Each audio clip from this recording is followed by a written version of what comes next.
बातमी आहे पुण्यातून। पुणे जिल्ह्यातील फुरसुंगी उरळी देवाची नगरपरिषद निवडणुकीच्या प्रचार सभेमध्ये उपमुख्यमंत्री अजित पवारांचा संताप पाहायला मिळाला। रस्त्याच्या दुरावस्थेवरून अजित पवारांचा हा संताप पाहायला मिळाला।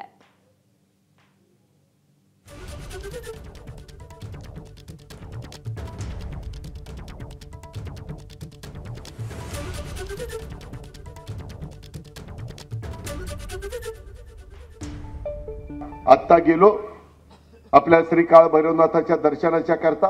काय रस्ता आहे, त्याला रस्ता आहे खड्ड्यात आहे का खड्डा रस्त्यात आहे तीच काही कळेना। म्हणजे खरंच तुमच्या सहनशीलतेचा सॅल्यूट। कसं तुम्ही तर गप्प बसता आणि कसं सहन करता तुमचं तुम्हालाच माहिती।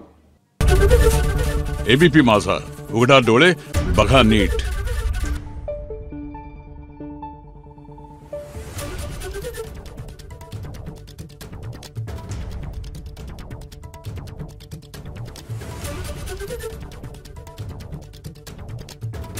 Thank you.